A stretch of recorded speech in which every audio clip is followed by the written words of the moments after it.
Hello. This is a story. It was from when Nikki was younger. Not a little girl, but she was already a grown woman. And she went to Africa to work for a while. Anyway, one day, she and three of her friends went out in a Land Rover for a picnic. Now, a South African picnic is a bit rowdy. And the two men were drinking rather a lot. And the other girl was drinking a bit too much as well. They were having a good time.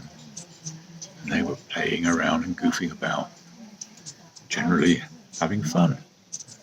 And then it was time to go home, and it was in the evening, it was dark, and one of the men got into the driver's seat of the Land Rover and he started driving home. They always sing. And Nikki and her friend were in the back. Anyway, they had to cross a river, and the river was full of crocodiles. Now, we all know what crocodiles are like. They can be a bit stabby. So, when the Land Rover went through the river and then tipped over in the river, everybody was a bit nervous of the crocodiles because they only lived just round the corner of the river. So, they were swimming up the stream and they got onto the bank again. They were greatly relieved that they hadn't been chased by a crocodile. Went out from the forest came a lion.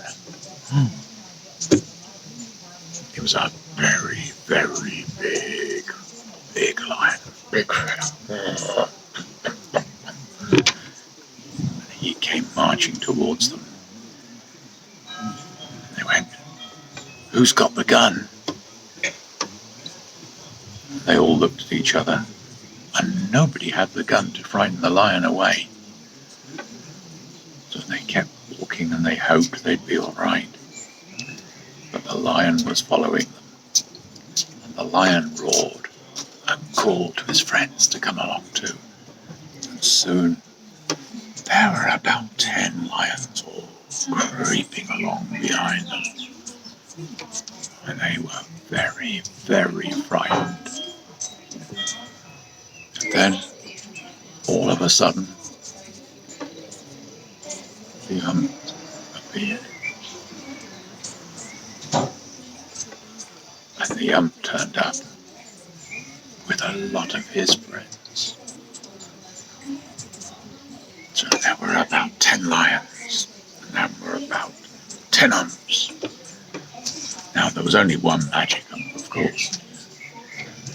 But the magic ump said, "Lions, what do you think you're doing? Chasing after these people?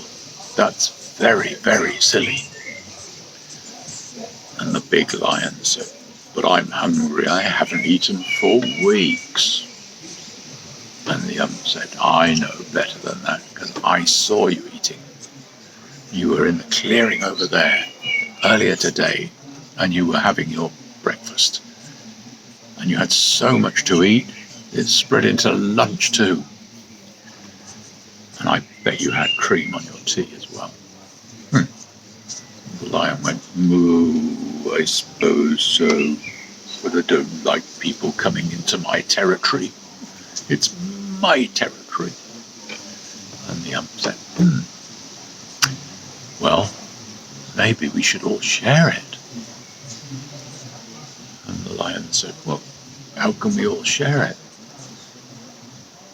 And the ump said, "Well, people don't need the same food as you do.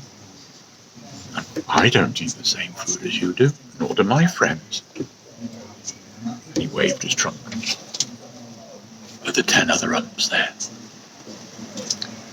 "And your friends eat different food again.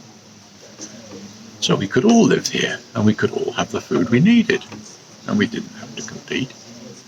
"Ah," said the lion, "that's very wise. said, "I think we'll go home." So he turned round and off they went. And the ump, with his 10 friends, marched along with Nicky and her 3 friends back to the camp, where they all went to bed. But Nicky suddenly thought, "Oh, I haven't said thank you to the ump."